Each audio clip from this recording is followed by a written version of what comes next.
Okay, it's going to be another classic ROH review. For this video, I want to talk about Good Times, Great Memories. This was supposed to be Colt Cabana's farewell to Ring of Honor. This is his last big show before he went to the WWE back in 2007. And yeah, I mean, Good Times, Great Memories. This show it's one of the best shows in ROH history. I would say it's still definitely a top 10, maybe even a top 5 Ring of Honor show of all time. And I'll say this about the show. I think this is the best Ring of Honor show. And when you look at the card and look at the talent, it's not that stacked, but the show ended up being, amazing. This is probably the most proud that they could be putting on a show without that much talent. And the show wasn't just match quality, though. You had the farewell. You had an amazing match of the year candidate. Also, you also had, probably 2 of the best promos in ROH history. One from Jimmy Jacobs, the other one from Christopher Daniels, which we'll talk about later. But yeah, man, this is a great show. I just watched Truth Slayer's review before I did this, and I totally forgot. But when he did the review at the end of the summer of 2007, he was like, without a doubt, this is the best ROH show I've ever seen. I knew he was high on it, but I forgot that when it came out, he thought it was better than our best Glory of Honor 5 Night 2. I mean, he put it above any of those classics from 2006. So I was like, wow. Yeah, man. The show really is that good. And you get to see a lot of new talent on the show as well. So let's start it off. The first thing you see on the show is the Jimmy Jacobs promo. When Jimmy Jacobs tore up his knee after the BJ Whitmer steel cage match, they had him do these promos. It was kind of like a prelude to the Age of the Fall. He would come in with a cane. He would show off how messed up his knee was from the surgery. He actually lost a tooth, so he was kind of teasing how, this isn't my new addiction. No. This is my chipped tooth from BJ Whitmer. And, so Jacob started cutting these dark and really, kind of nerve-wracking promos. And then he started doing the storyline with Lacey. It was Jimmy Loves Lacey, which really did have a big effect on me at that time. And, Jacob started talking about love, how falling in love with Lacey meant a lot, and how he was kind of, he was basically mocking the ROH locker room, because a lot of people was like, yo, man, did you bang the broad? Did you bang the broad? And then Jacobs was like, you know what? That's such bullshit, because even cat screw, even dog screw, it's not about banging the broad. It's about something deeper, which is love. And so, and it's kind of a touchy subject, and it's something that I think a lot of men struggle with. I've struggled with it as well. I mean, I kind of go both ways. I mean, that sometimes you'll see girls that you just want to screw and you want nothing to do with them. And then there's other girls that, you want more than just to have like a one night stand with them. So it's I think all men are kind of guilty of that. And he really went into depth on it, and he touched on it. And, this ended up, Jacob's promo from All-Star Extravaganza 3, if you watch that show, he opens up the promo. That's considered like Jimmy Jacobs' gold promo, one of the top 10 promos in ROH history. But, it wasn't just that. He carried it on, and this was just another great one as well. And, he made a lot of interesting comments in this promo. And, these really dark Jacobs promos, before he went away, it really set the tone for the Age of the Fall, which would, debut in the fall of 2007. So we had the great Jacobs promo. I wanted to mention that because it's really important. That kind of pushed the show over the top. I think great promos really are a huge factor in what you can determine an amazing show, and that Jacobs promo was definitely must see. But that wasn't even the best promo of the show, so hold on for that. All right, so the first match of the night, you had Gran, Akuma, Delirious, Jigsaw, Hallowicked, Mike Quackenbush, and Pelle Primeau. This is a 6-man mayhem match. Basically, the match was really designed to put Delirious over. You got to see an introduction to a lot of the Takara guys. You saw Mike Quackenbush making his Ring of Honor debut, and yeah, long overdue. I thought this was great. There's a reason. A lot of you guys know I wasn't like the biggest Takara fan, but the reason I started reviewing it in 2010 and 2011 is because the wrestling was that good. It was really that good. And this this match right here, this was huge for Takara. I remember when this show came out on the message boards and everything, everyone was raving about this. It was, this was like the first, introduction for a lot of people about Jakara, and you just the style is not very Ring of Honor like. I remember Mike Quackenbush saying that he didn't like the Ring of Honor style because he didn't think his body could handle it. He thought it was a little bit too stiff. So Mike Quackenbush and the Jakara Wrestle Factory, Hero was there, Claudia was there. A lot of they wrestle more of a lucha style. It's very entertaining, very fast paced, but it's very safe though. Like the Ring of Honor style, it's more like Roderick Strong. When you think of the Ring of Honor style, you think of more about like a influx of Japanese wrestling as well. It's more of a strong style, very tough on the back, very tough on the body. But Kwak is. He's very light. He's healthy. He's not one of these guys that's jacked up, and he's not into taking big bumps. And but yeah, man, this match is awesome. He actually brought a couple of his students, Jigsaw and Hallowicked, there, and you can see they got a lot better. Gran Akuma was there as well. You had some ROH wrestling school guys like Pelle Primeau there. But the match is more about Delirious. Delirious is kind of funny here. Since it was Colt Cabana's farewell, he started Colt Cabana chanting. He was like, Colt Cabana. Then everyone started chanting in. But yeah, just wicked fast-paced action, kind of a spot fest, but just a lot of fun. Great facial expressions from Mike Quackenbush as well. I thought this was a perfect way to start off the show. 3.5 stars, without a doubt. So next up we have Christopher Daniels taking on the newcomer Erick Stevens. As you see, Erick Stevens had a good run in Ring of Honor, with Roderick Strong down the road. But this is like one of his first matches. So this is kind of like the veteran Christopher Daniels, just going out of his way and helping out a younger guy here. This actually went to a 15-minute time limit draw. Erick Stevens wanted 5 more minutes. The match kind of gets overshadowed, but it's a hard-hitting match. This is like an example of a solid match. If you want to see a solid match between two guys that just work hard and didn't do anything fancy, but just brought it, this would be like one of those matches that I will recommend. Just really good stuff between both guys. They were able to show, Daniels was able to make Stevens look good, like he belonged in the same ring with him. So like I said, Stevens wanted 5 more minutes, and Christopher Daniels said, I'm going to exercise my veteran status and say no. So I'm going to tell you, hit the bricks. So Christopher Daniels is in the ring all by himself. He's like, I have something to say. And yeah, I would say here, this Christopher Daniels promo, this is probably the best promo he's cut. I know he had a comeback in Ring of Honor where he won the ROH World Title. He cut some great emotional promos leading up to his victory, like in 2016, 2017. But yeah, this blows anything I've seen away from Daniels, even in TNA. It was really that good. Basically, I need to kind of talk about the story behind the promo because, there's always been like a lot of turmoil between TNA fans and ROH fans. Whenever I used to go to ROH shows in New York City, one thing I've always noticed just hearing conversations in the crowd is a lot of them like put down TNA. Like, have you seen TNA? It's so fucking bad. Or I can't believe what they're doing. Russo's ruining TNA. So the Ring of Honor fan base has always been very negative towards TNA, and rightfully so. Like, I always thought, like, if ROH and TNA had just merged all the talent into one and just focused on just, making that promotion as good as it could have been, that's what I think people have always wanted, that strong number 2 promotion. But I think the, all the tension between the ROH office and the TNA office, I think it really prevented, both companies from reaching its potential. And Daniels even talked about that. He said the only people that think there's friction between the ROH fans and the TNA fans are you fans. There's no beef between either office. But I don't think that's exactly true. The reason why Daniels cut this promo is because Ring of Honor was going to have their first pay-per-view. It's called The Respect Is Earned. They were going to tape it like in 2 weeks in New York City.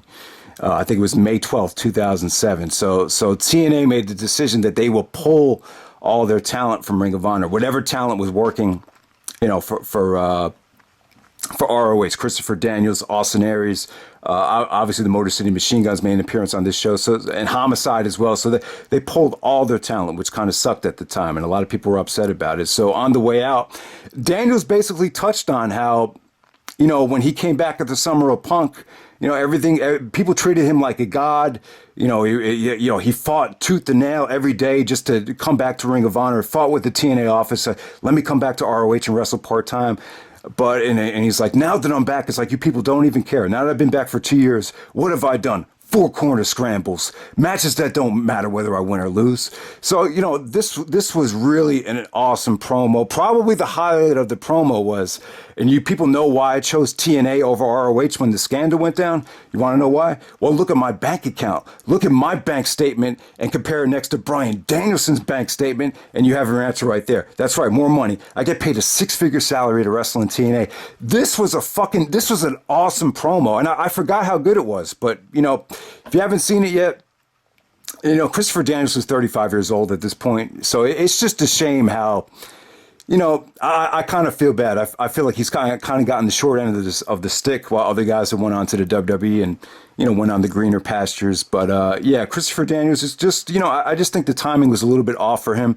He was more of a 90s indie wrestler than a 2000s indie wrestler, and I think it kind of hurt him in the end. But, yeah, man, Daniels is a great performer. This is just a great heel exit, great promo that ends his ROH tenure right there. So we got to move on from there. Next match, you had Homicide taking on Brent Albright, taking on BJ Whitmer and Jimmy Rave, four-corner survival match right here.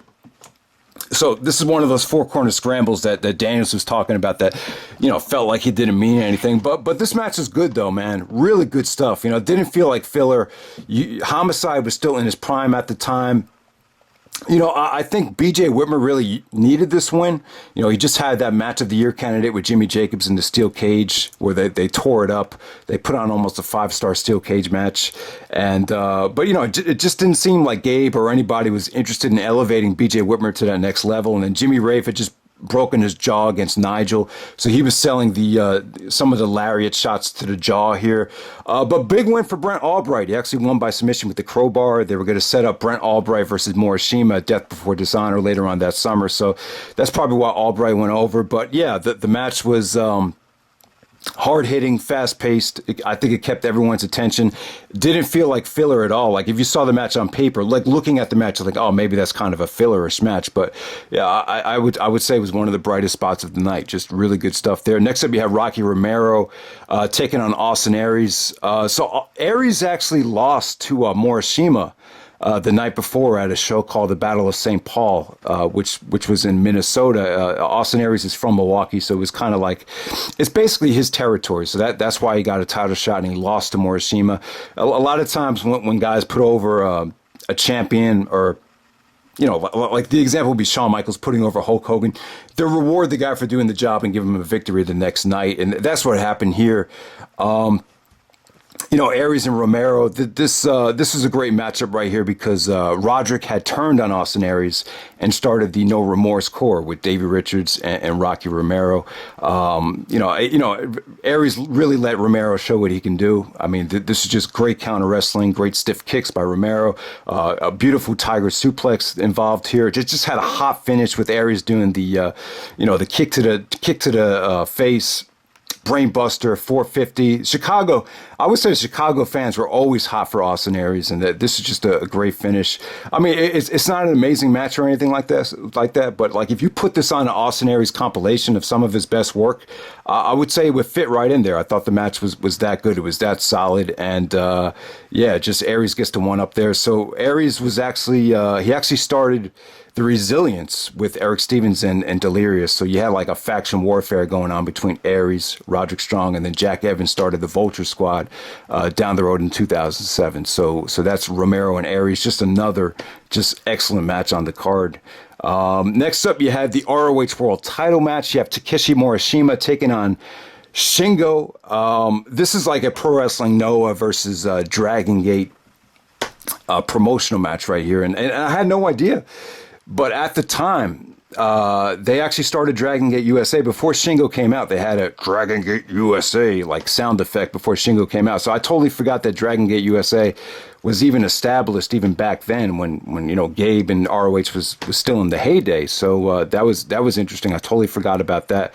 But yeah, Morishima had been champion for a couple months by this point. He actually beat Homicide back in February in a show called Fifth Year Festival Philadelphia. They had to get the belt off of Homicide. I think some of it had to do with the TNA. Something with the TNA pulling his talent. That might have had something to do with it. But yeah, man, I think Morishima was a great champion. Shingo, Shingo had been wrestling in Ring of Honor like for most of the school year in 2006 and 2007. You know, he wrestled in FIP as well. He spent a lot of time in the shape in the United States. You know, Shingo, like, he wasn't that good at that time. Like, he wasn't what he became. Like, when he had the match with Davey Richards in Dragon Gate USA, that's like when Shingo became like all world. Like, you know, he was that, like, one of the best wrestlers in the world. Like, but at this point, Shingo hadn't really had his breakthrough match yet. But this match of Morishima here, like this, like, to me, like, this was Shingo's really big breakthrough match. And, you know, I just thought this was awesome stuff. It's just Shingo going out there and no one really expecting much, but Shingo just busting out, you know, trying to chop Morishima down. You know, basically did a Death Valley driver to him, tons of lariats, tons of clotheslines. You know, he got Morishima off his feet numerous times. It was just like a, you know, mind-blowing performance. You know, just like if you were in the crowd at night, I don't really think you would have expected much, but I think Morishima and Shingo, they you know, they really created that magic. And I think the communication played a big part in this match. You know, I think communication sometimes between, you know, Japanese guys and American guys, sometimes it's kind of hard to communicate because of the language barrier. But you got two Japanese guys in a company full of American guys that don't speak the language. And I feel like that kind of brought Morishima and Shingo close together. And they were able just to have a classic, you know, world title match, you know, interpromotional, Dragon Gate versus Pro Wrestling Noah.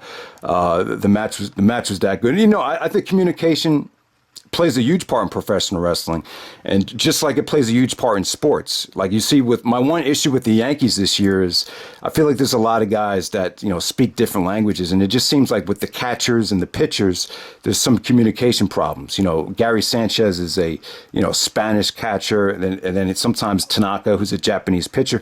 I feel like sometimes there's a little bit too much communication problems between a lot of the guys on the team, and I'll do a wild card preview tomorrow for the, you know, the two wild card games on Tuesday and Wednesday for the MLB playoffs. But yeah, Morishima and Shingo, just, you know, this is probably one of the most underrated ROH World Title matches, without a doubt. So next up, you had Tank Tolan taking on Sugarfoot Alex Payne.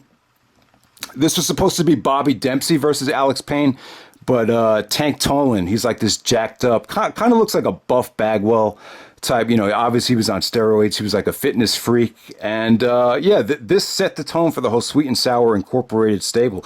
This is like the first thing they did together. He basically, Tank Tolan said that he said that Alex Payne had a body of a 12-year-old girl. And then he said to Bobby Dempsey, like, you know, is it just me, but is it fat in here? Basically, he was making fun of Dempsey for being really fat. As the year went on, Dempsey got really over. The fans really sympathized with him. But yeah, this Tank Tolan took on the challenge of trying to make Bobby Dempsey into a natural superior athlete. And Chris Hero, Larry Sweeney, Sarah Del Rey would join in. And this, you know, it's funny, like, when you watch this match back, you wouldn't know it, but like this segment right here started one of the best stables in ROH, one of the most colorful stables in ROH history of Sweet and Sour Incorporated. And, you know, when Hero joined that stable, it was just incredible. Larry Sweeney's mic skills, that was like the highlight of Larry Sweeney's career for me, was his involvement in this stable as well. So there we go with that. So next up, you have Roderick Strong taking on Jack Evans. Another really good match right here.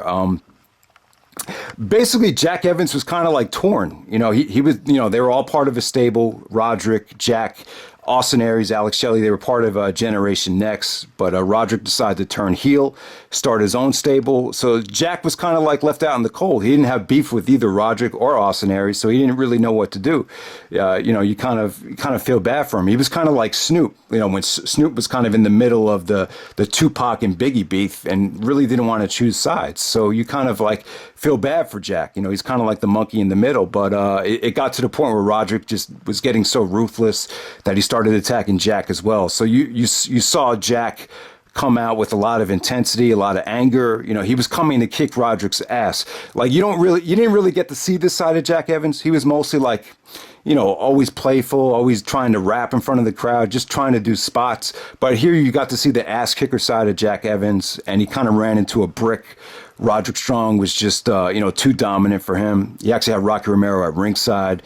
But Roderick just, you know, just bodying up Jack Evans, because Jack is so light. Roderick is able to do, so many, different maneuvers you don't normally get to see him do. Just a lot of high impact power moves, just so many moves that just, he basically split Jack Evans like a pretzel, that type of thing. But Jack showed a lot of heart, but it was too much. Rocky Romero was at ringside while the referee was looking away. Romero actually kicked Jack Evans right in the temple, so Roderick gets the victory there. But Roderick and Jack, man, this isn't the best work they've done together. They had a better match at All Star Extravaganza a couple months earlier, or the month earlier than this. But yeah, man, this got to show Jack trying to get revenge. And after this match was over, Jack Evans said, I'm not the most motivated guy in the world, but I got to start my own stable. And eventually started the Vulture Squad. Took some time off. I think he took the whole summer off, and then he came back in Manhattan Mayhem too, with Jigsaw and Ruckus and Julius Smokes, and they started it forced Jack to start his own stable called the Vulture Squad. All right, so next up you have the Briscoes taking on the Motor City Machine Guns. At this time, they were going by the Murder City Machine Guns, but obviously I think that was a little bit too violent for TNA, so they changed it to the Motor City Machine Guns. Yeah, man, without a doubt, this is one of the best matches that the Briscoes have ever had. This is a top 5 Briscoe match. The match is that good. I mean, you talk about world-class athleticism here. This is one of the matches that you have to go out of your way to see. The only Briscoe match I will put above this, obviously the Steen and Generico Ladder War, that will be one of them. The other one will be Austin Aries and Roderick Strong from Unified. But other than those two, I would say that this is definitely probably the third best Briscoe match of all time. I mean, the Briscoes were the MVPs for 2007. I mean, they were just on fire. This is back when they were still healthy, they were young, they were strong, but at the same time they were intense and athletic. Athleticism was off the charts. The creativity was, once this got going, it was just awesome, man.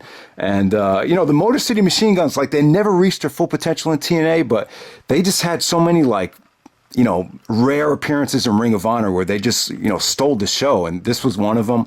They had another awesome match with the Kings of Wrestling and then Steen and Generico, but they were never involved in any ROH storylines as a team. But, when they would come in for these one-shot matches, man, they just came in and stole the show, man. This a lot of people thought this was the match of the year for 2007. It was that good. Basically, probably the most memorable thing of the match is the Briscoes going for the Doomsday Device, and then Sabin actually counters it into a reverse Rana to counter the clothesline. That was a great spot. Just great stuff between both teams. Good near falls with Shelley doing the shell shock. Briscoes, just a lot of breakups, tons of breakups where you thought the match might have been over. Briscoes actually win the match with a guillotine leg drop combination, which I've never seen before, but that's how they won the match. And just great stuff there. Just definitely one of the best matches of 2007. And the Briscoes were just on a roll at this point. This is when the Briscoes were, the MVPs right there. And then the main event, we have Colt Cabana taking on Adam Pearce, the former ROH booker. Pearce was a huge part of CM Punk and Colt Cabana's early days in Chicago. He was definitely a big part of it. You heard that on Punk from shoot interviews. Colt Cabana, even after the match, said Adam Pearce is one of the guys that he looked up to. So yeah, man, this is just a great comedy match. Pearce played a great heel. He played like that old school kind of bully type of heel here, but Cabana was a little bit too quick on his toes. And they just did some funny stuff here, some good creative stuff. The match is like a good comedy match. It was a good farewell match for Colt Cabana. The post-match speech, I thought it was great. Basically said that the odds were stacked against the chubby kid from Chicago with braces to become a pro wrestler, but he defied the odds. And even if he doesn't make it in the WWE, he could say that he became a star in pro wrestling, not for where he's going to go, but he's became a star in Ring of Honor.